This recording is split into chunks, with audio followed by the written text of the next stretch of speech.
último tema que entra en su parcial, que es esto de la parte del tracto gastrointestinal, e incluyendo un poquito de hígado y algo de vías biliares. En un segundo que tengo como muchas cosas abiertas. Listo.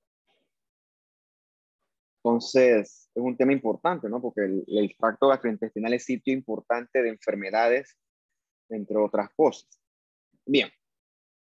Entonces, esta clase se la tuve que resumir un poco porque dice muchas cosas que no vienen al caso con respecto a su formación. Entonces, traté de ponerle cosas que sí son, pues, desde el punto de vista, son más prácticas.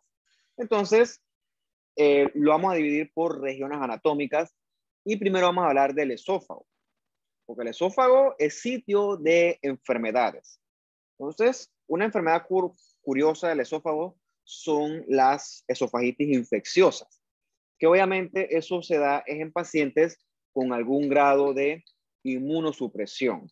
Por ejemplo, un paciente de quimioterapia, un paciente HIV-Sida, un paciente con su inmunidad depletada a los agentes infecciosos, sobre todo a los virus, le gusta meterse en el esófago e infectar.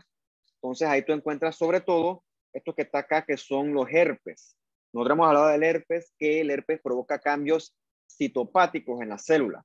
Entonces lo que él provoca aquí es una multinucleación con un moldeamiento del núcleo, yo siempre digo que parece como si fuera una ventana francesa, y con una marginación de la cromatina. Son cambios citopáticos en una esofagitis por herpes. Claro, eso no debe ocurrir en una persona inmunocompetente. Eso por lo general ocurre en una persona con grado de inmunosupresión. Muy similar a lo que ocurre, por ejemplo, en una cervicitis por herpes, una cervicitis infecciosa. Y este que tenemos acá es un cambio citopático asociado a citomegalovirus. Entonces, ves que el núcleo, la célula es mucho más grande, por eso es que citomegalovirus, el núcleo es enorme, y ves que tiene un núcleo súper prominente. Una cosa importante es conocer el tropismo de estos virus. Hablando del citomegalovirus, a él le gusta afectar es a las células endoteliales, principalmente. Otra causa importante de esofagitis es por hongos, en el mismo contexto, en pacientes inmunosuprimidos, donde tú ves esas candidiasis esofágicas, sobre todo en un paciente en contexto de SIDA. Entonces, cuando tú le ves eso en la laminilla, tú ves esa mucosa esofágica escamosa llena de hifas. Y si quieres verlas mejor, le puedes poner atención para hongos, ¿no? Ya sea un PAS o un Gomori. Otra enfermedad importante que hay que hablar en el contexto del esófago es el famoso reflujo. Pero en este caso vamos a enfocarnos en la esofagitis por reflujo del contenido gástrico. Entonces usted sabe muy bien que el contenido gástrico, que es ácido, y de hecho es bien ácido, debe quedarse en el estómago, porque si eso se regresa, entonces eso puede causar enfermedad. ¿Cuál es el problema? Que ese contenido gástrico, si se regresa al esófago, eso es muy ácido. Entonces eso golpea muy fuerte a la mucosa del esófago. Entonces, para entender esto, tienes que irte a la parte de la histología. La mucosa del esófago es un epitelio escamoso estratificado. Es un epitelio especializado en resistir abrasión. Por ejemplo, el epitelio que se encuentra en nuestra epidermis y en la cavidad oral es un epitelio que está diseñado para resistir abrasión. Por ejemplo, en el esófago, la abrasión de lo que tú te estás comiendo. Es un epitelio que no se rompe con facilidad. Entonces, en ese sentido, es un epitelio resistente al estrés mecánico, pero no es resistente al ácido del esófago. Entonces, el estómago. Entonces, el ácido del estómago inflama con el tiempo esa mucosa esofágica y entonces viene la esofagitis. Entonces, en el límite entre esófago y estómago existe el esfínter del esofágico inferior, que él se cierra y evita entonces que ese contenido ácido, voy a estornudar. Gracias. Evita que ese contenido ácido se regrese. Entonces, y tu esófago también en su parte submucosa tiene glandulitas que secretan moco que en poquitas cantidades pueden neutralizar ese ácido. Entonces son mecanismos que nos definen a nosotros de ese potencial reflujo. Una vez que pasa, no pasa nada. El problema es cuando es crónico. ¿Qué ocurre? Hay condiciones en las cuales estos mecanismos protectores pueden estar afectados. Por ejemplo, un paciente obeso, alcohólico, va a tener menor tono de ese esfínter esofágico y con el tiempo, si no se corrige la condición, entonces ese contenido se puede regresar. Entonces, lo importante aquí es tratar los factores de riesgo. Entonces, en la enfermedad por reflujo gastroesofágico, el paciente va a tener pirosis, ¿no? Esa sensación una sensación de quemazón a nivel abdominal, disfagia, que es dificultad para deglutir, y también cuando él se le regresa el contenido, él siente ese sabor amargo del ácido, y eso es constante. Una cosa importante es que eso duele. ¿Sí? Cuando tú tienes el reflujo, eso puede doler, y es un dolor torácico que se puede confundir con algo que venga del corazón. Por eso es que es importante que no todos los dolores torácicos son infartos. Cuando tú dices dolor torácico, hay una amplia gama de diagnósticos diferenciales. Entonces, ese paciente obviamente se le maneja con medidas no farmacológicas, por ejemplo, disminuir el consumo de alcohol, disminuir el consumo de café, bajar de peso. Y si esas cosas no funcionan, se pueden complementar con los inhibidores de bomba de protones, que son el famoso omeprazol, que lo que hace es inhibir la bomba de protones en las células parietales del estómago y entonces eso disminuye la cantidad de contenido ácido, ¿no? Entonces es un manejo que es tanto en no farmacológico como farmacológico. Esto es problemático porque si tú expones mucho tiempo tu mucosa esofágica al ácido, va a llegar un punto donde la inflamación genere cambios en el epitelio. Entonces tu epitelio, como el que está acá arriba, un epitelio escamoso, estratificado, con el tiempo va a cambiar a un epitelio que sí resista el ácido del esófago. En este caso es un epitelio tipo intestinal, o se llama metaplasia intestinal, y en el contexto de esófago le llamamos esófago de Barrett. Repito, la metaplasia intestinal en respuesta a una herge de larga data, en el esófago se le llama como esófago de Barrett. Entonces, si tú le ves a una biopsia de esófago, células caliciformes, entonces ya tienes el diagnóstico de que se puede tener un esófago de Barrett. ¿Qué ocurre? ¿Por qué a mí me interesa el esófago de Barrett? Porque el esófago de Barrett es una lesión precursora para adenocarcinoma del esófago. O sea, este paciente que tú ves aquí a la derecha, está en un alto riesgo de que si no se maneja a tiempo su condición, ese paciente con el tiempo te va a hacer un cáncer de esófago. Y eso es lo que queremos entonces nosotros evitar. Entonces, ¿cómo evitamos esto? Manejando desde un principio la enfermedad por reflujo gastroesofágico para evitar con el tiempo un potencial adenocarcinoma de esófago. Entonces, si eso no se maneja a tiempo, el paciente se aguanta su reflujo, el tipo dice, me molesta, pero no me mata, así que yo no, médico, ¿para qué? Yo puedo tolerarlo. O sea, un paciente que es estoico, un paciente que está sufriendo, está con malestar por el tipo cuero, yo aguanto. Entonces, eso está mal. Con el tiempo, si tú le das chance a ese reflujo de progresar y le das chance a ese esófago de Barrett o esa metaplasia intestinal de progresar, con el tiempo se puede desarrollar un adenocarcinoma. Los factores de riesgo son los mismos factores de riesgo que se ven en el reflujo gastroesofágico. Pero con el tiempo, esa mucosa esofágica va adquiriendo muchos cambios a nivel genético y epigenético, como por ejemplo mutaciones TP53, que favorecen la transformación neoplásica, en este caso maligna. Así el paciente, como tiene una masa en el esófago, va a cursar con estas dos cosas. Disfagia, que es dificultad para tragar, porque obviamente por tema mecánico no puede pasar la comida, o inofagia, que es dolor para tragar, porque eso va a estar todo inflamado, pérdida de peso, porque obviamente el paciente va a cambiar sus hábitos alimenticios. Si al paciente le molesta comer, entonces él va a dejar de comer, y también puede tener vómitos y dolor torácico, ¿no? Son síntomas generales. El otro que surge también, yo he visto ya 2 casos de eso aquí en Panamá, son los carcinomas de células escamosas, como este que tienes aquí en la imagen B. Este se asocia más que todo al paciente alcohólico y con tabaquismo. ¿Okay? también dice que se asocia con el consumo frecuente de bebidas calientes, pero eso son bebidas prácticamente hirviendo. Cierto porcentaje menor también se asocia con papiloma humano de alto riesgo, con virus, ¿no? Entonces, los síntomas son similares con el adenocarcinoma. O sea, tienes un tumor que crece y va obstruyendo el esófago, por lo tanto el paciente va a tener síntomas para deglutir, para comer y con eventual pérdida de peso, que puede ser llegar hasta la caquexia. Entonces, obviamente eso hay que darle tratamiento dependiendo de la extensión, ya sea con retirando el tumor, operando, bueno, hay muchas guías de tratamiento, pero como eso no es mi área, yo no hago mucho énfasis en eso.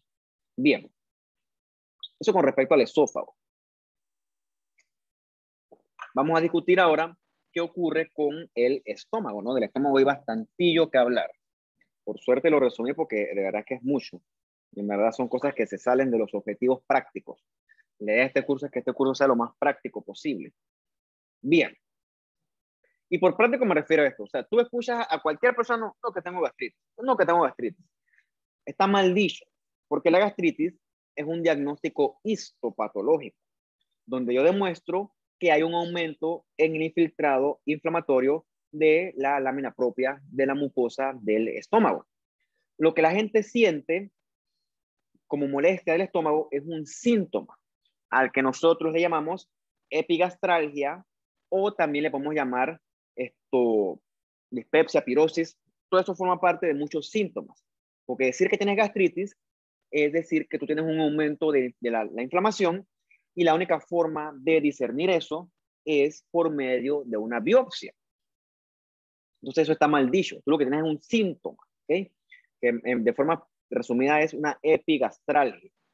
Entonces, cuando dice, no, yo tengo gastritis, yo sufro de gastritis, no, a menos que te hayan diagnosticado eso por medio de una endoscopia con toma de biopsia, realmente tú, hasta que no se demuestre que lo tienes, pues tienes otra cosa. Entonces, esa gastritis ocurre porque hay una lesión a la mucosa del estómago. Entonces, ¿y por qué la mucosa del estómago está siendo lesionada? Bueno, eso es lo que vamos a estudiar ahorita. Lo más común de la gastritis es que se asocie a el Helicobacter pylori, ¿ok? Entonces, eso es relativamente común en nuestro medio, pero por suerte, si se diagnostica a tiempo, tiene tratamiento. Otra causa común de gastritis son los AINES. Este es un buen tema para un taller, pero bueno, lástima que no nos da el tiempo, porque los AINES, que el mejor ejemplo de AINES es el Dorival. ¿Por qué tú no puedes tomar Dorival todos los días? Porque tú lees ahí los efectos adversos y te dicen que no puedes, o sea, tiene una dosis que tú máximo tomas por 3 días, máximo 5 días. ¿Por qué no puedes tomar más allá de eso? Porque tiene efectos adversos. También el paciente alcohólico tiene mayor riesgo de sufrir gastritis, en este caso química, y obviamente asociada al estrés, pero no el estrés psicológico, sino el estrés que si yo caigo enfermo, un paciente gran quemado, un paciente con algún problema hormonal, un estrés biológico importante. Entonces, la gastritis se caracteriza por la presencia de neutrófilos en la lámina propia. Jamás tú debes encontrar un neutrófilo en una biopsia de tracto gastrointestinal. Si tú encuentras un neutrófilo, eso es completamente anormal, ¿ok? Porque algo está llamando a ese neutrófilo, a esa mucosa. O sea, allí hay algo patológico, así sea uno. Entonces, la gastritis, ahora sí cursan con este dolor epigástrico, pero la gran mayoría son asintomáticas y ya debutan con muchos síntomas. Entonces, si la gastritis no se le da su tratamiento a tiempo, entonces la mucosa gástrica se puede inflamar todavía más, se puede ulcerar, puede sangrar. El paciente puede hacer hematemesis, que es vomitar sangre. O el paciente puede hacer una melena, que la melena es que el estómago, la mucosa está sangrando y esa sangre se digiere y entonces el paciente defeca sangre digerida. Eso es lo que llamamos nosotros una melena. Cuando tú ves melena, quiere decir que la sangre se digirió a nivel del estómago y por lo tanto el sangrado viene del tracto gastrointestinal superior. Si fuera un sangrado rectal, la sangre no se digiere y la sangre que se defeca es roja pura. O definitivamente puede sangrar eso a toda mecha y eso pone en riesgo la vida del paciente. ¿Okay? Entonces, de forma normal, nuestro estómago tiene mecanismos para defenderse de su propio ácido. Entonces, por ejemplo, la mucosa foveolar secreta moco con bicarbonato, que es alcalino, y neutraliza ese ácido. Entonces, si yo pierdo esos mecanismos, entonces mi propio jugo gástrico, que es bien ácido, me va entonces a afectar mi propia mucosa, que de hecho, palabras más, palabras menos, eso es lo que sucede. Bien, vamos a la parte importante que qué ocurre con los AINES, ¿no? AINES como el ibuprofeno, como la aspirina, como el naproxeno, como el diclofenaco, que son medicamentos que yo estoy seguro que ustedes lo han escuchado y algunos quizás lo conocen. El AINES es un inflamatorio porque si regresamos a la clase de la inflamación, me inhiben la vía de la ciclooxigenasa a nivel de la cascada del ácido araquidónico.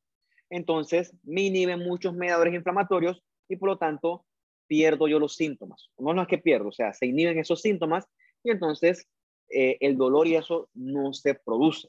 Bien. Los AINES inhiben la ciclooxigenasa. Entonces, esa ciclooxigenasa es importante para la secreción de moco del estómago, ¿no? Ese moco protector. Entonces, ese ibuprofeno, si yo lo tomo por mucho tiempo, él me va a inhibir ese moco protector con bicarbonato. Y entonces, si yo pierdo esa secreción de moco, entonces mi célula parietal sí va a seguir secretando ácido. Y entonces, si no tengo protección de moco, el ácido va a comenzar a lesionar mi mucosa. Y si yo sigo tomando AINES, quedo con menos moco al punto que el ácido puede ulcerarme mi mucosa, eso puede sangrar y constituye una gastritis, en este caso química. Entonces, por eso es que tú no puedes tomar todos los días y a demanda libre o a libre demanda ibuprofeno y Dorival. Eso tiene su indicación porque tiene efectos adversos bien conocidos y reconocidos. El Helicobacter pylori es quizás la causa más común, no quizás, es la causa más común de los casos de gastritis. Porque ¿qué hace el Helicobacter? Él forma una casita dentro de la mucosa gástrica y esa casita es resistente al ácido. Entonces, parte de los efectos de esas casitas, que se hacen gracias a las ureasas, hacen que entonces se pierda el mecanismo de bicarbonato que nos protege de nuestro propio ácido. Entonces, este es un mecanismo que el Helicobacter ha desarrollado para poder vivir ahí, pero entonces el problema es que eso nos lesiona nuestra mucosa gástrica. Entonces, en los ancianos, por definición, habrá menos producción de moco protector y menos producción de bicarbonato. Y definitivamente, si yo agarro ahorita y me tomo un galón de cloro, ese cloro es alcalino. Entonces, eso me va a dañar directamente mi epitelio. O si me tomo un shot de ácido clorhídrico, o sea, eso se va a formar una gastritis química. ¿Okay? Entonces, cuando hay sospecha de gastritis al paciente, si no responde al tratamiento, se le hace una endoscopía, se le toman biopsias y en esas biopsias tú lo que debes ver es un aumento del infiltrado de la lámina propia y también si es activa, tú debes encontrar neutrófilos. Entonces, lo otro que yo quiero aquí demostrar o descartar es la presencia de Helicobacter pylori. ¿Okay? Es importante porque si yo encuentro Helicobacter, ese Helicobacter hay que erradicarlo, porque si no, la gastritis se puede complicar con cosas que no queremos. Entonces, el Helicobacter llega a la mucosa y hace su casita. ¿Okay? Entonces, yo pierdo mi moco protector y el ácido comienza a inflamar la mucosa gástrica. Si no se da tratamiento, el ácido va a comenzar a barrer con la mucosa y eventualmente se va a formar una úlcera péptica. Péptica porque es una úlcera asociada a la producción de ácido. Puede ocurrir tanto en estómago como duodeno. ¿Por qué esto preocupa? Porque de una forma similar a lo que vimos con el esófago de Barrett, una inflamación constante provoca cambios tipo metaplasia en el epitelio esofágico. Bueno, ¿a qué ocurre lo mismo? Una inflamación constante de la mucosa gástrica secundaria a una exposición no controlada de ácido va a hacer que mi epitelio gástrico cambie a un epitelio resistente. ¿Cuál epitelio es resistente? Bueno, un epitelio secretor de moco protector en este caso. O sea, un epitelio tipo intestinal, con células caliciformes. Entonces, el paciente que tiene gastritis de larga data, ya sea no tratada o resistente al tratamiento, con el tiempo su mucosa gástrica se transforma a una mucosa intestinal. Se llama una metaplasia intestinal. Sí, suena algo loable, me protege del ácido, pero el problema es que también me pone en mayor riesgo de que si eso no se maneja a tiempo, eso, la metaplasia intestinal es factor de riesgo conocido y reconocido para el desarrollo de cáncer gástrico. No es que metaplasia intestinal es igual a cáncer gástrico, pero sí es factor de riesgo. O sea que si echamos para atrás, la infección por Helicobacter pylori es con los años y con el tiempo un factor de riesgo para desarrollo de cáncer gástrico. ¿Okay? Eso está bien reconocido. O sea que si usted tiene gastritis, no subestime eso. O sea, si tú ves que la cosa es anormal, entonces es recomendable que te vayas aunque sea a estudiar, porque es un factor de riesgo que es importante.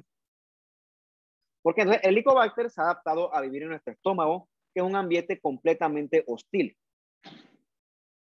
Tiene mecanismos como los flagelos, como la ureasa, que lo que hace es crear una casita con un pH que es más alcalino y lo protege del ácido, produce toxinas. Al final produce mecanismos que nos hacen a nosotros vulnerables a nuestro propio ácido. Entonces, es importante porque obviamente eso es muy sintomático. Bajo el paciente con Helicobacter activo, chuleta, eso sí, bueno, yo no sé porque nunca lo he tenido, pero eso debe ser muy molesto. Entonces, en ese sentido, hay muchas pruebas para detectar el Helicobacter pylori, cultivos, PCR, serología, pero nosotros la que utilizamos, bueno, nosotros los patólogos, el cuello aquí un poquito, es la biopsia, ¿ok? Nosotros tratamos de buscar en las biopsias gástricas esos bichitos, esos Helicobacter. ¿Qué es lo que tenemos acá? Mira, tenemos aquí una mucosa gástrica, que es el epitelio acá arriba, y ves cómo está lleno de neutrófilos. O sea, tienes neutrófilos intraepiteliales. O sea, los neutrófilos están literalmente comiendo las glándulas. Eso es anormal. Esos neutrófilos están ahí por algo. Entonces, ¿qué ocurre? Yo quiero ver los Helicobacter, pero el problema es que los Helicobacter por H y E son rosaditos. Se confunden con la secreción normal del estómago. Entonces, yo le mando a eso una tinción.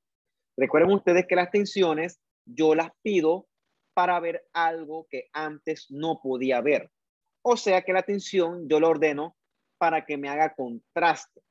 Y la tinción que sirve para ver el Helicobacter pylori es esta que está acá amarilla, que es la tinción de Warthin-Starry. ¿Okay?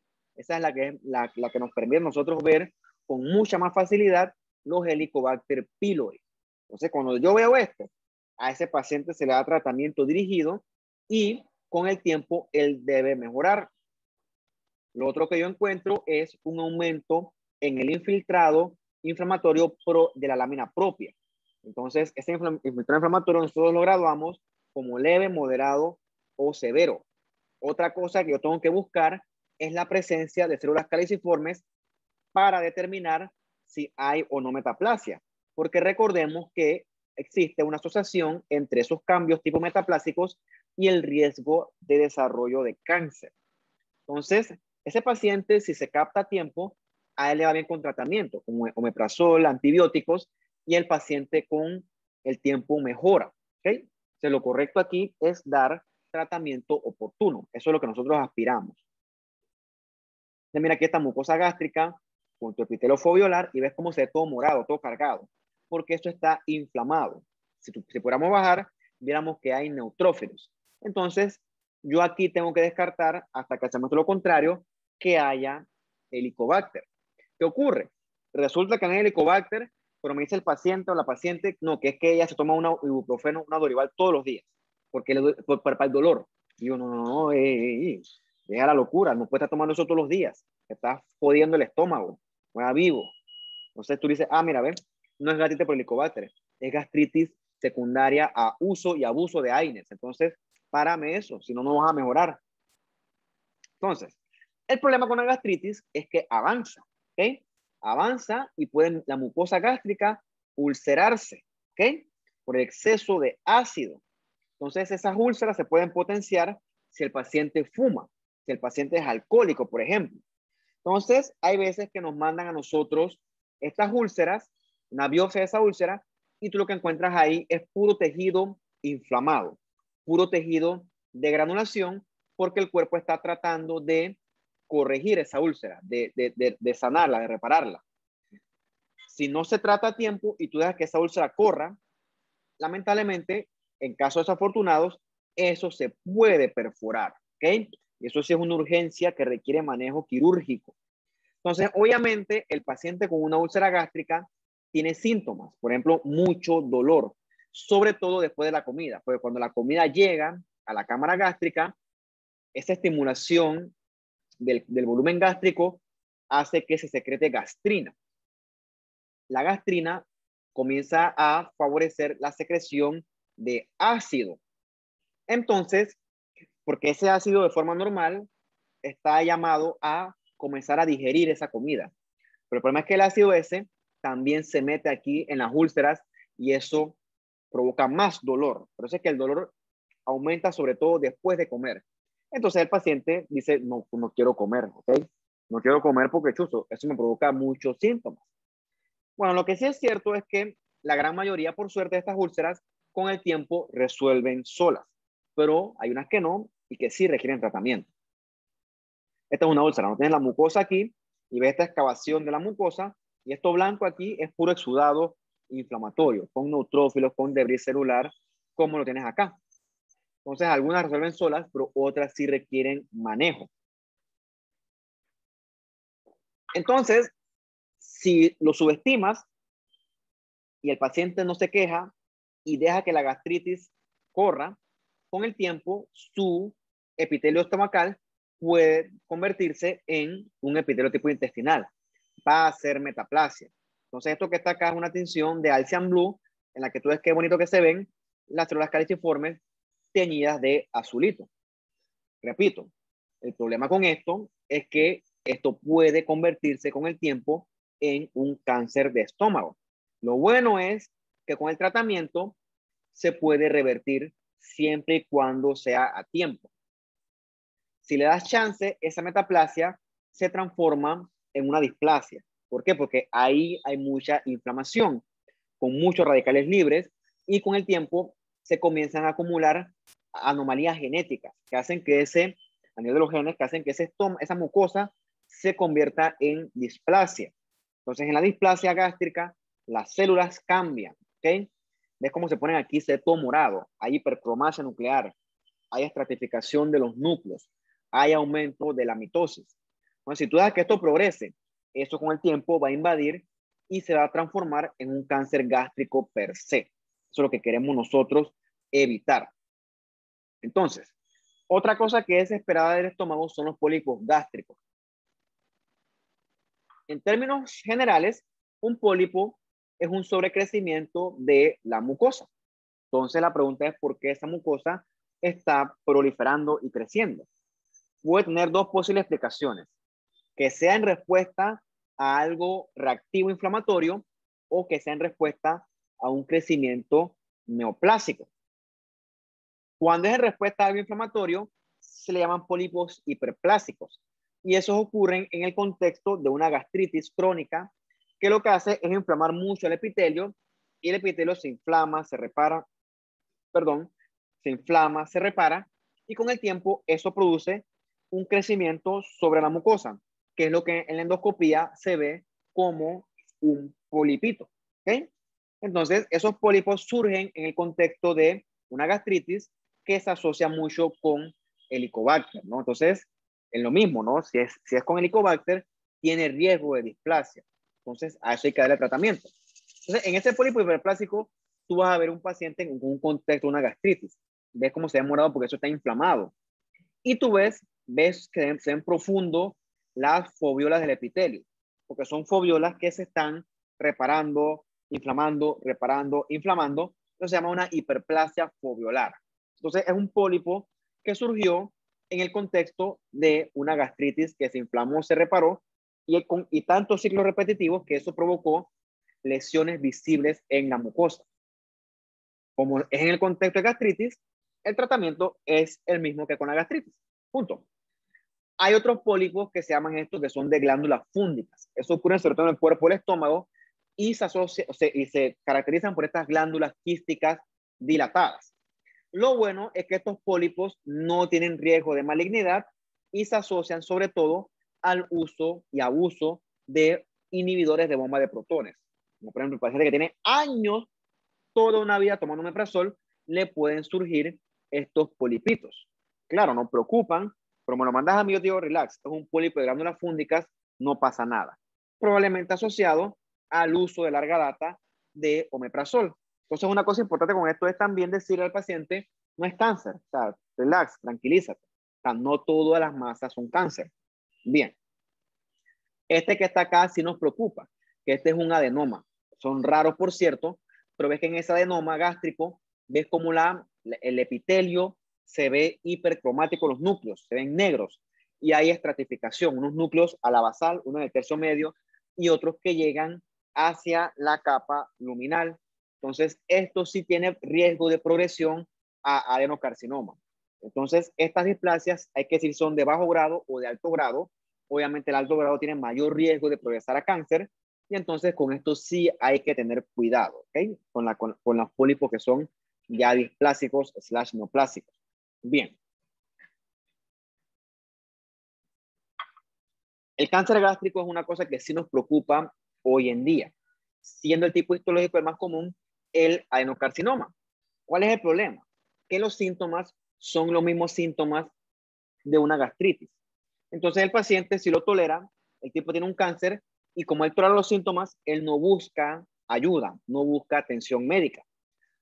Y lastimosamente en eso, el cáncer sigue avanzando.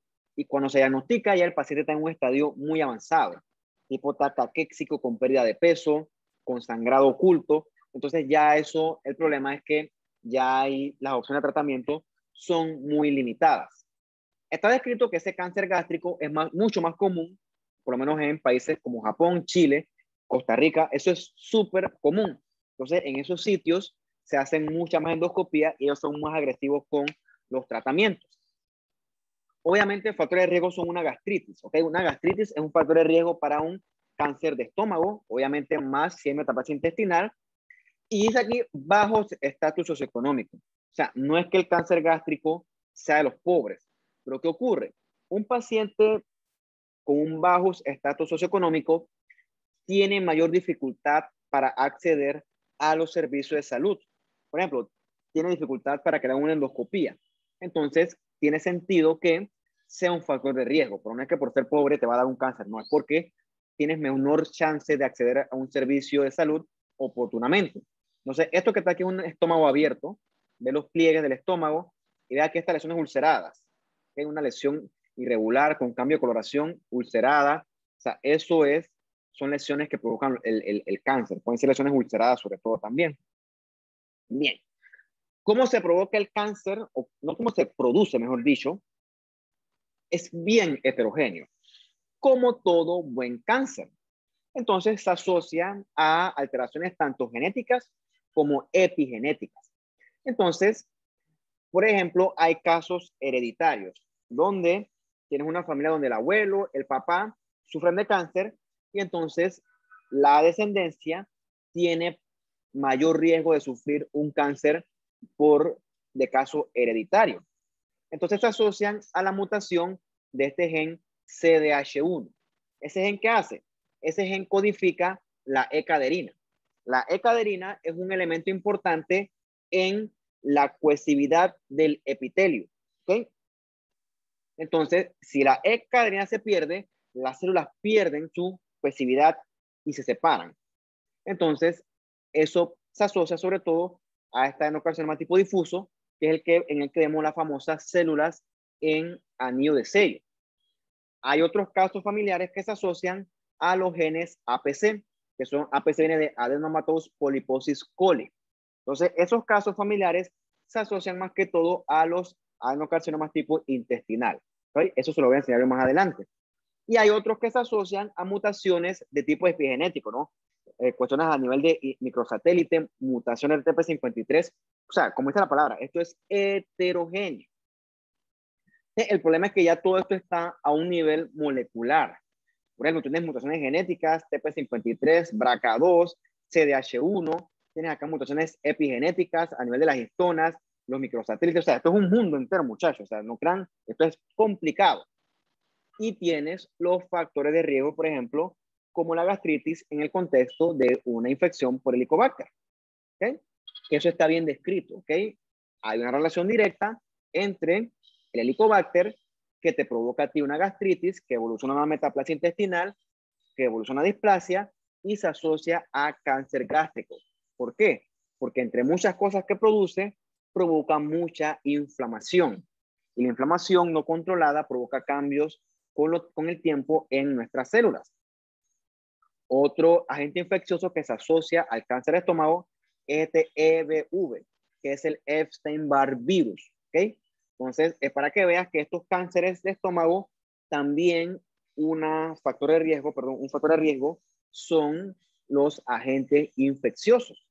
Entonces, desde el punto de vista morfológico, nosotros clasificamos el cáncer gástrico, bueno, yo voy a usarlo del libro, pero también podemos usar la clasificación de la OMS. Bueno, el libro dice la clasificación de Lauren. Entonces, Lauren te lo clasifica, por ejemplo, en los cánceres tipo intestinales, que es este que tenemos acá. Es un clásico adenocarcinoma, que es virtualmente muy parecido, por no decir idéntico, al clásico cáncer colorectal. Por eso se llama tipo intestinal. Tienes glándulas displásicas con evidente plomorfismo nuclear y que infiltran al estroma. Esas son las clásicas, el clásico adenocarcinoma tipo intestinal. Este que está aquí, forma masas exofíticas, pulepoides, ulceradas, y surge en el contexto de una displasia o de un adenoma con displasia, valga la redundancia. El otro tipo de Lauren, siguiendo la clasificación de Lauren, es el tipo difuso, en el cual encontramos células discuesivas. Esa que tú ves aquí son las famosas células en anillo de sello. Repito, por lo general se asocian a la mutación del CDH1 que conlleva a la producción anómala de la E-caderina. La E-caderina mantiene las células pegaditas. Cuando yo pierdo caderina, es como si se rompe la cadena, ¡puf! Y las células se separan, ¿ok? Y forman entonces células individuales, que son las famosas células en anillo de sello. ¿Por qué anillo de sello? Porque para los que vieron Game of Thrones, se parece a las células que utilizaban para sellar las cartas. Son anillos que ponen un sello. Bueno, se parece más o menos a esto que tú ves aquí. ¿Qué ocurre? Esa célula produce mucho moco. Produce tanto moco que desplaza el núcleo hacia la periferia. Ve los núcleos hacia la periferia. Entonces, esas son las famosas células en anillo de sello. A diferencia del tipo intestinal, el tipo difuso genera tumores ulcerados que penetran toda la pared del estómago y forman la famosa linitis plástica, que es que el estómago se pone rígido, pero es porque el tumor afecta todas las capas del estómago. ¿Okay? Entonces, esos pacientes, además de decirles que les va mal, o sea, es un tumor que se porta mal, es un tumor malo, de mal pronóstico. Bien, saliendo del estómago, cualquier cáncer que tú dejes correr es un cáncer malo. ¿Okay? El cáncer, recuerden que no respeta nada. El cáncer escapa a cualquier tipo de control. Entonces, de forma general, la lección con esto es que yo lo que quiero es abordar la enfermedad en un estadio temprano. O sea, antes que sea un carcinoma invasor, metastásico, etcétera. Si yo lo diagnostico con el metastásico, pues hemos fracasado y es lo que nosotros no queremos. Por lo tanto, el estadiaje depende de la profundidad de la invasión. O sea, no es lo mismo que un tumor llegue a la submucosa que llegue, por ejemplo, a la capa muscular o a la subserosa. O sea, no es lo mismo, porque entre más profundo invade, mayor chance hay de que haya eso metástasis. ¿Cuál es el problema? Estos tumores crecen e invaden estructuras vecinas. Y cuando eso ocurre, ya operar no pierde validez. Tú operas cuando el tumor está limitado al estómago. O sea que cuando es un tumor en un estadio temprano. Si es así, al paciente le va relativamente bien, pero si es un cáncer avanzado, pues el pronóstico es mucho más reservado. O sea, son tumores que se portan mal. ¿Okay? Entonces, eso con respecto al estómago, vamos a hacer una pausa de 2 minutos y seguimos con el intestino.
Listo, pues entonces sigamos ahora con la parte del intestino delgado.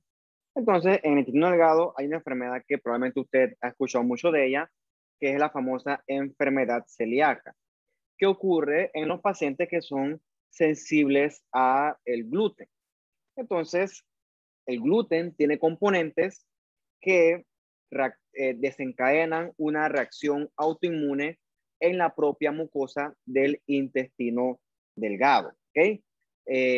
Sobre todo, estos elementos como la gliadina y esta transglutaminasa.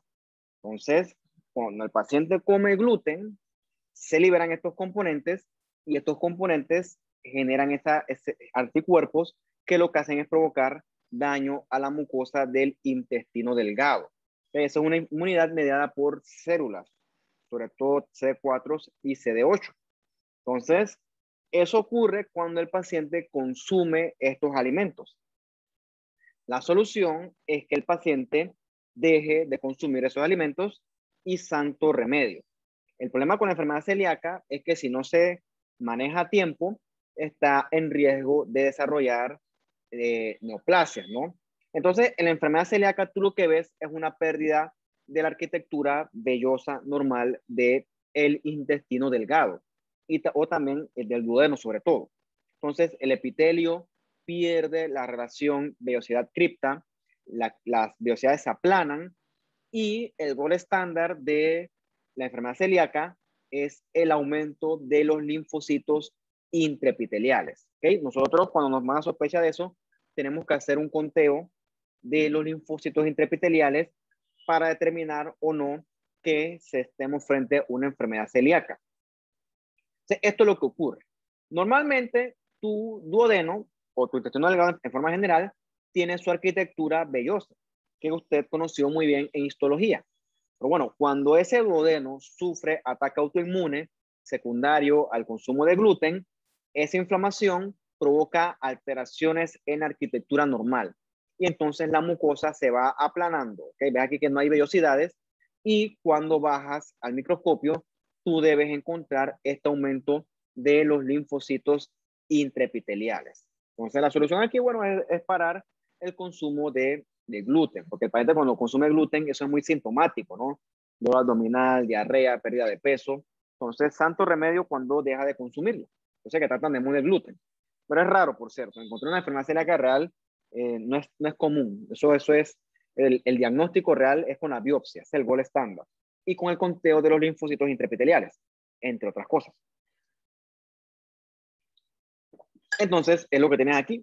Ves que esto no hay vellosidades. O sea, toda la mucosa está aplanada hacia la superficie. Entonces, aquí se perdió la arquitectura vellosa de la mucosa intestinal en el contexto de una enfermedad celíaca. Y recuerda que lo otro que tú debes encontrar es un aumento en la cuenta de los linfocitos intraepiteliales. Un aumento. Bien, entonces saltando a otra región anatómica, vamos entonces ahora a estudiar las enfermedades del colon. Entonces, una cosa común que la gente habla del colon son los divertículos. Importante que los divertículos no son lo mismo que un pólipo. Un pólipo es un sobrecrecimiento de la mucosa, mientras que un divertículo es una herniación de la pared del colon, como de formar un hueco en la pared del colon. Entonces, esos divertículos son sobre todo de las personas mayores. ¿Qué ocurre? Es como cuando tú soplas un globo, ¿ok? Entre más presión tú hagas, el globo más se va a inflar. Bueno, algo similar ocurre con el colon. Hay personas que tienen dificultad para defecar y entonces tienen que hacer mucha fuerza. Entonces, eso ejerce mucha presión en la pared del colon y se pueden entonces ¡pluf! Soplar esos globitos en la pared colónica. Esos son los famosos divertículos. Entonces, se asocia a pacientes con dietas pobres en fibra y a pacientes le llaman con estreñimiento. ¿Okay? En esos pacientes son comunes los divertículos. Por sí solos, los divertículos son inofensivos, no tienen mayor relevancia y pueden tener muchos, pero no pasa nada. ¿Okay? Es lo que tienes aquí, no tienes un divertículo, ves cómo la mucosa genera una herniación que traspasa la capa muscular. No pasa nada con ese divertículo. El problema es que el divertículo se puede inflamar. Entonces, ahí sí da problemas, puede formar abscesos y con el tiempo se puede perforar. Cuando eso ocurre, entonces, sí requiere un manejo un poco más agresivo. Pero mientras ellos estén ahí normalitos, no tiene mayor relevancia clínica. Entonces, esto que está acá es una pared del colon que está abierta y lo que estamos viendo es la mucosa. Entonces, estos huequitos que tú ves aquí, esos son los diverticulitos. ¿Okay? Siempre y cuando no se inflamen, son relativamente inofensivos. Otra cosa importante que discutir en la sección del colon es la enfermedad inflamatoria intestinal. ¿Okay? O sea, aquí hablamos de la enfermedad de Crohn y la colitis ulcerativa. Ocurre en un contexto bastante complejo en el cual hay una alteración entre la interacción del sistema inmune del individuo y la flora intestinal normal. Ustedes saben que nosotros coexistimos perfectamente con nuestras bacterias, pero si yo comienzo a percibir esas bacterias como extrañas, entonces en mi cuerpo, sobre todo en mi colon, se va a formar entonces una guerra a muerte. Como dice aquí, no va a haber una activación inmune inapropiada de la mucosa. Entonces es porque hay algún grado de desbalance. Entonces se ve en prácticamente todas las edades, desde jóvenes hasta muy viejos, y con esa que nos asocia a la hipótesis de la higiene. Recuerda que la hipótesis de la higiene decía que si de chiquito yo era expuesto a muchos antígenos, o sea, me revuelco en la tierra, me enfermo, me infecto de todo lo que tú quieras, teóricamente yo voy a desarrollar un sistema inmune competente. Pero si mi sistema inmune no es puesto a prueba y no es entrenado a tiempo, puede que yo reaccione de forma desproporcionada en el futuro contra cosas que pues deberán ser inofensivas. Entonces, es una enfermedad multifactorial. Tiene una base genética, esto tiene que ver con el estatus inmune del paciente y con factores del ambiente que gatillen esa enfermedad inflamatoria intestinal. Entonces, ves que aquí en el colon, perdón, hay por lo general bacterias, tu flora normal, tu microbiota intestinal. Pero ¿qué ocurre? Nosotros vivimos en paz con esas bacterias. Ellas nos ayudan y nosotros le proveemos una casita. Pero ¿qué ocurre si mi cuerpo comienza a detectar esas bacterias como algo malo? Entonces va a haber inflamación. Y repito, va a haber una guerra a muerte que para el paciente es muy sintomática. Entonces, la primera que vamos a discutir es la enfermedad de Crohn. Entonces, la enfermedad de Crohn puede afectar virtualmente todo el tracto gastrointestinal, desde la boca hasta el ano. Entonces, se caracteriza porque las lesiones son discontinuas, son en parche. Entonces son lesiones que provocan mucho cambio en la mucosa. ¿Ves esta mucosa cómo está? Inflamada, con úlceras, edematosa. Y ves cómo tiene como si fueran, como cuando vas al casco viejo, que hay como unos adoquines en el piso.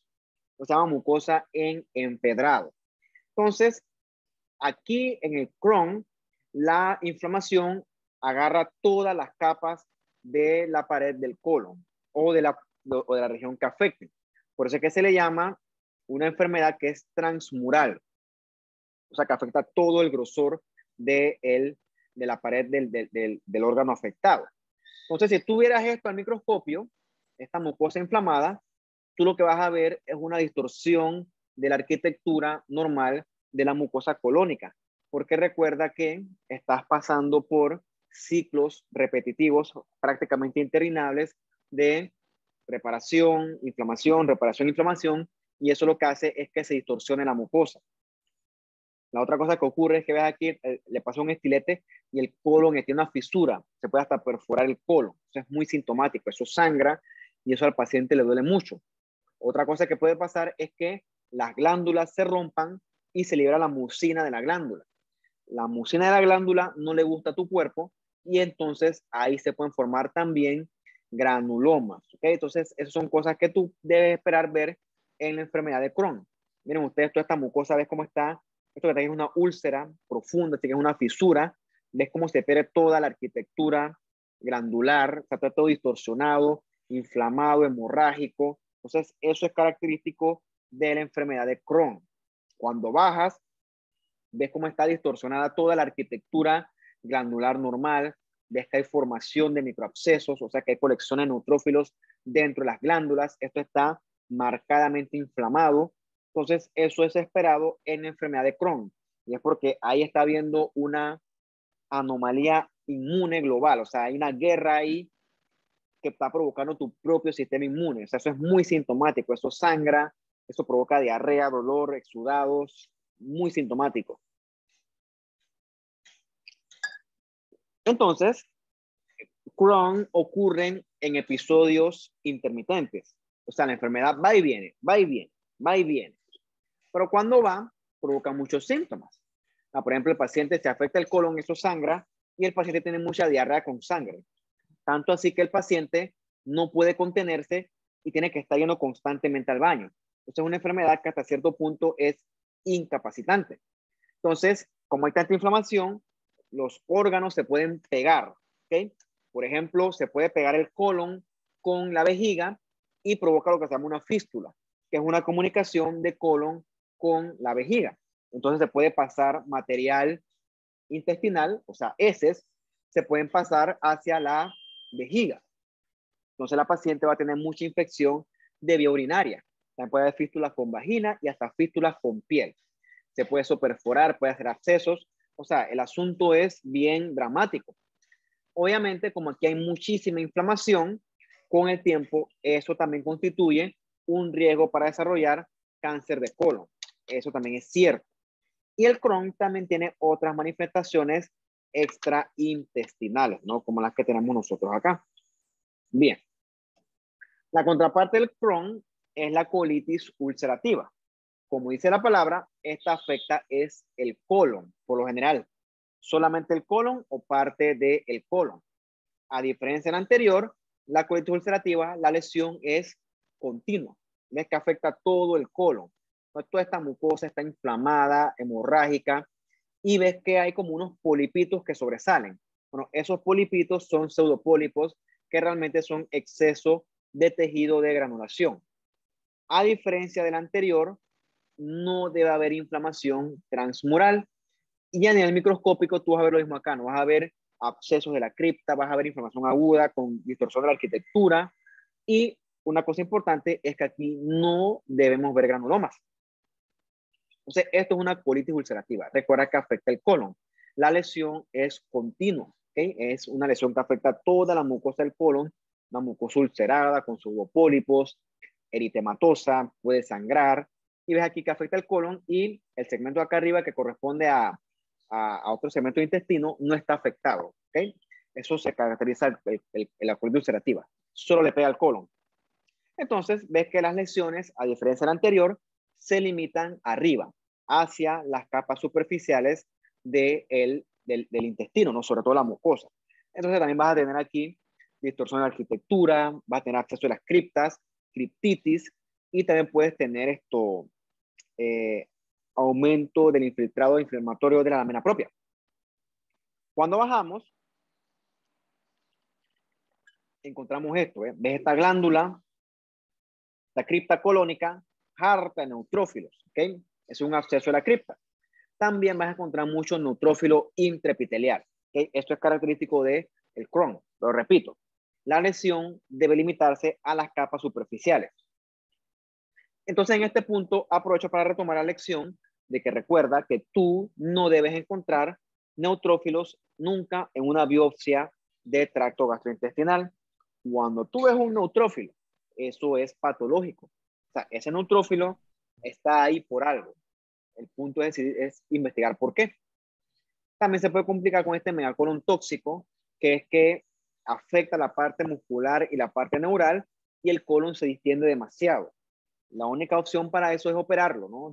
Ese colon todo dilatado, porque el colon se paraliza, se llena de gas y queda todo distendido. Entonces, eso no queda otra que operarlo. Es una complicación que puede ocurrir en el contexto de una colitis ulcerativa.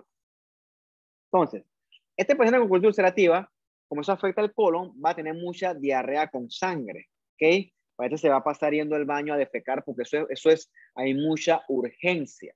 Entonces, a veces es tan dramático que es incapacitante también.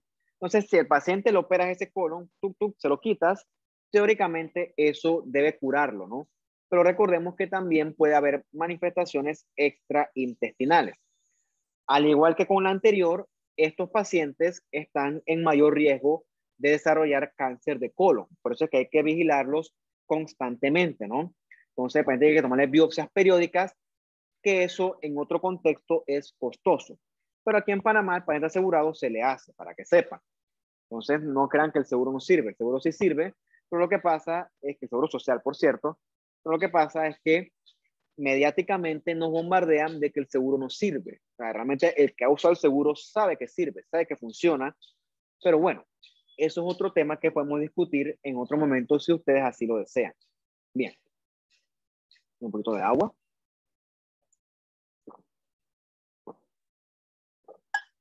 En el colon también pueden aparecer pólipos.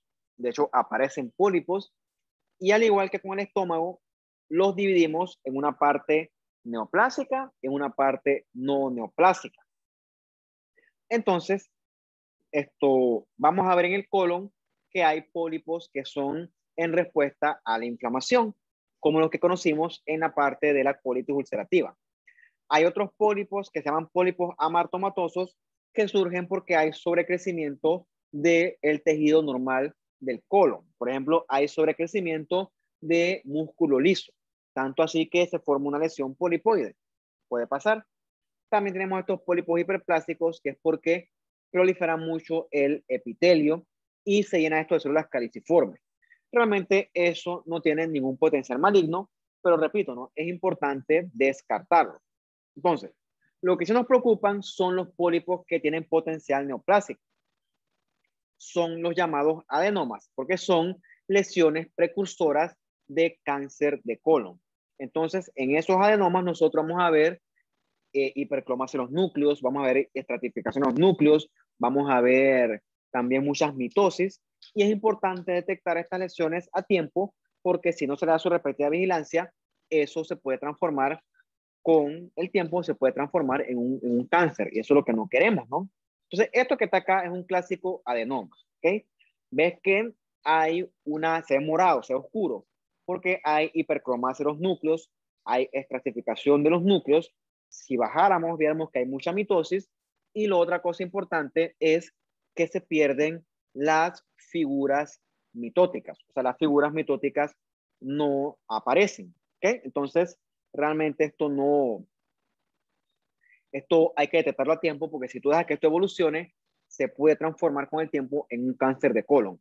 Mientras un adenoma es una lesión que está limitada al epitelio y por lo tanto con vigilancia endoscópica se puede pues evitar que progrese.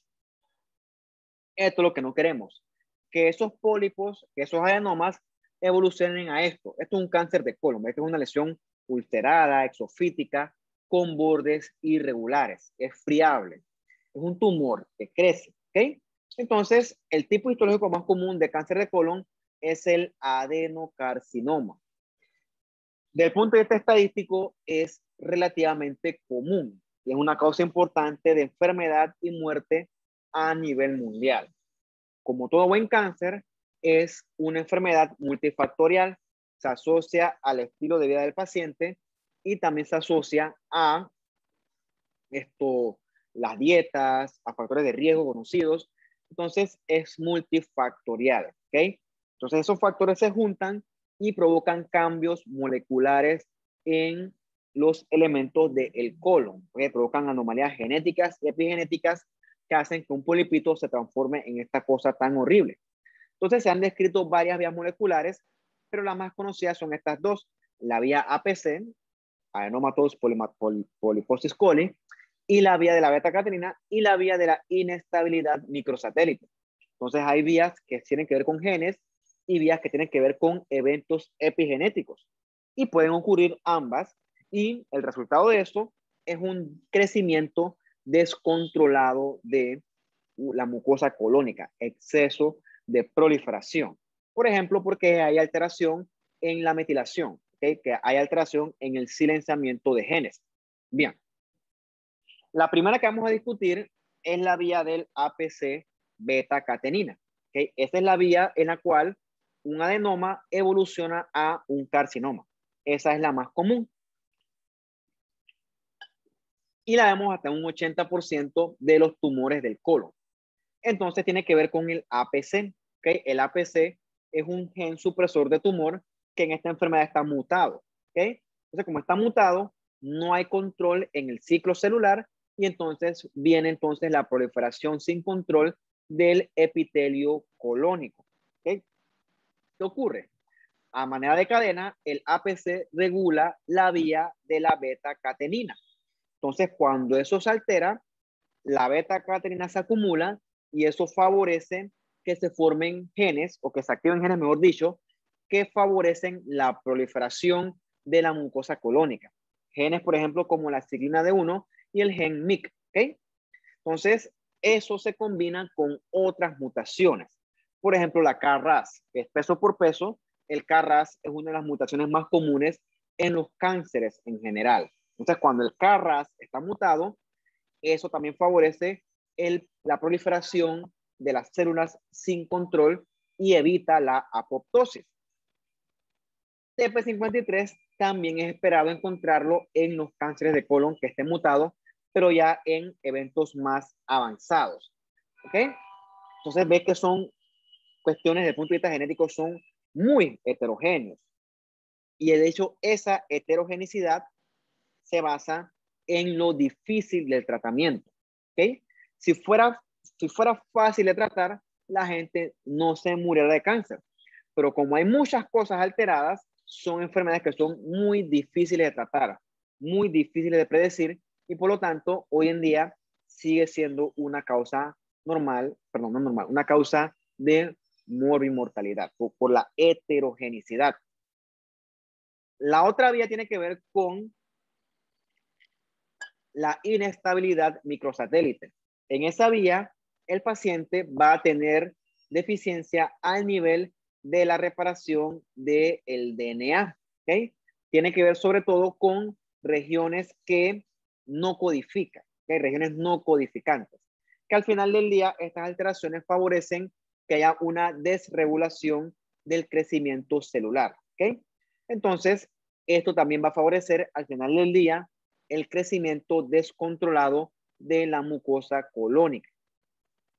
Entonces, por ejemplo, tienes aquí la vía APC, tienes la mucosa normal, el APC se muta, entonces eso favorece que se altere la vía de las beta-cateninas, también se induce la mutación de KRAS y eso favorece que haya sobrecrecimientos en la mucosa del colon. O sea, si no se trata a tiempo, crece tanto que invade el resto de la pared del colon y puede hacer metástasis y se establece como un adenocarcinoma per se como tal. La otra vía ocurre de la forma de la inestabilidad microsatélite a nivel epigenético, que se asocia sobre todo con las vías aserradas, ¿okay? Que es otra vía por la cual se puede transformar un adenoma hacia un carcinoma de colon como tal. Bien. Yo no aspiro a que usted sea un experto en la parte molecular, porque yo tampoco lo soy. Sé ciertas cosas muy generales, pero eso es otro mundo. Lo que sí yo sé es morfología. Y definitivamente lo que tú tienes aquí ves estas glándulas que se están infiltrando, que se están metiendo en la capa muscular como tal. Son glándulas irregulares, son glándulas totalmente atípicas y ves cómo penetran, ves cómo infiltran el estroma, ¿ok? Tanto así que se meten hasta la grasa. Recuerda cuando estas glándulas se meten, al estroma no les gusta y el estroma reacciona. Entonces, esa reacción recuerda que se llama desmoplasia, en un evento muy similar a lo que ocurre en la mama. Entonces, ese exceso de desmoplasia sumado a el crecimiento excesivo del epitelio es lo que hace que se formen las masas tumorales, que pueden crecer tanto que obstruyen el colon y el paciente viene al cuarto de urgencias con un cuadro de obstrucción intestinal, que eso es una urgencia. De repente hay que operarlo porque de repente está tapado, el colon está obstruido y entonces cuando tú vas a ver es un tumor, es un adenocarcinoma que obstruyó toda la luz del colon. Entonces lo que tienes aquí es una lesión exofítica que puede crecer tanto que obstruya la pared del colon. ¿Okay? Eso es lo que no queremos nosotros, porque eso está muy avanzado ya. Bien, obviamente como el paciente tiene una lesión grande, que puede sangrar, el paciente te puede hacer con el tiempo anemia, ¿ok? Otra cosa que puede tener es sangre oculta en heces. Como tienes una masa en el colon, también puede haber cambios en los hábitos intestinales. Entonces, al igual que con los otros escenarios, es importante el estadiaje. Se basa en el tamaño del tumor y la presencia o no de metástasis. Obviamente un tumor que ha hecho metástasis a distancia es un tumor de peor pronóstico, como esto que tienes aquí, ¿no? Todo esto que tienes aquí es un hígado sembrado de metástasis de cáncer de colon. O sea, todos estos nódulos amarillos son metástasis. En este entonces, en este momento, ya el tumor es de muy mal pronóstico. Y para terminar con esta sección, tenemos a la apendicitis aguda, una enfermedad clásica que afecta sobre todo a los pacientes jóvenes. Usted ya dio anatomía. Démosle un poquito de agua y así va.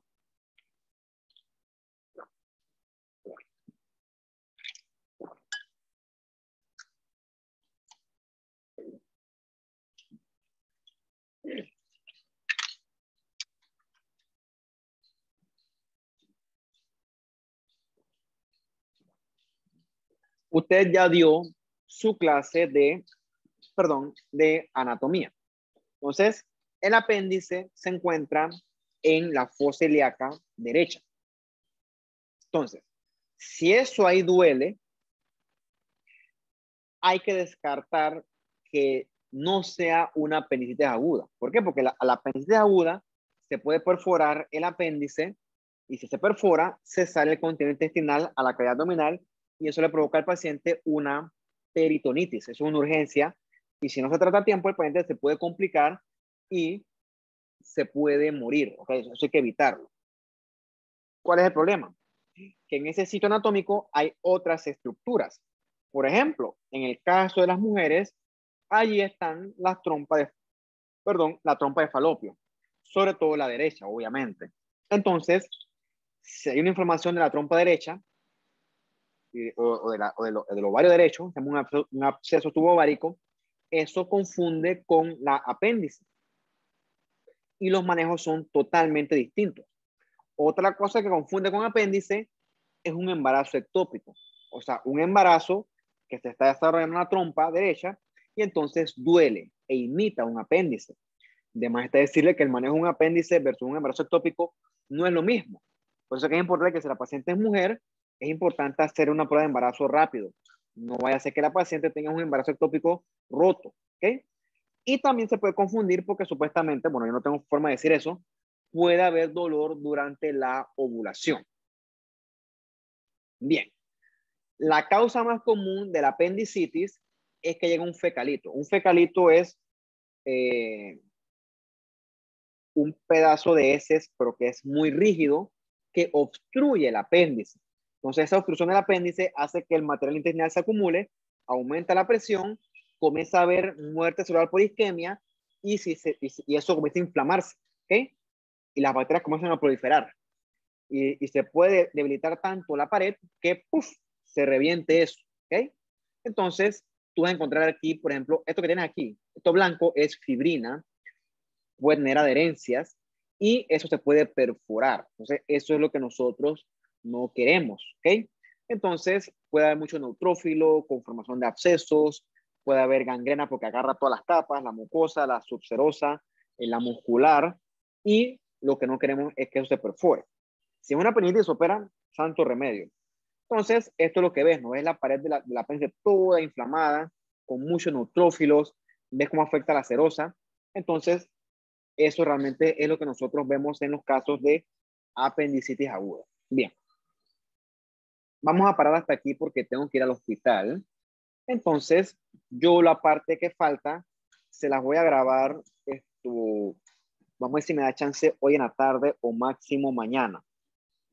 Entonces, para no ser injusto con ustedes, la clase de lunes la vamos a omitir porque no les puedo una clase el lunes y metérselas en el parcial el viernes.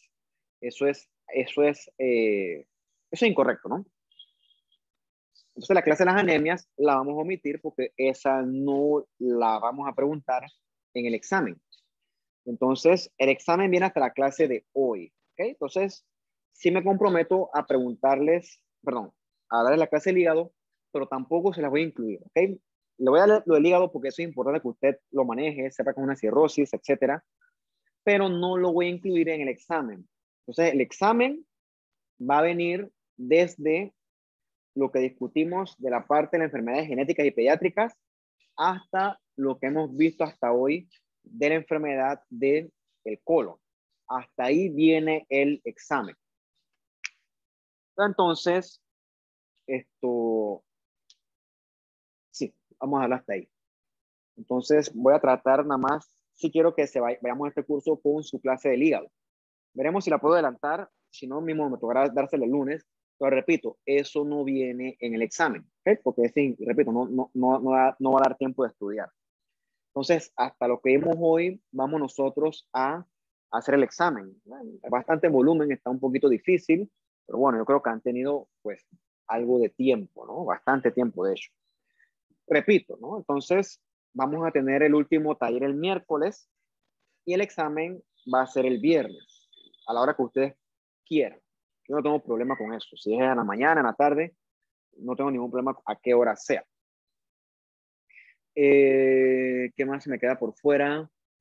Ya les dije a ustedes que su examen final va a ser un trabajo, que eso aspiro a que salgan bien. Y bueno, yo creo que el otro ya hemos discutido, ¿no? Y con eso ya no sé, finalizaremos nosotros este curso. ¿Tienen preguntas, dudas, comentarios?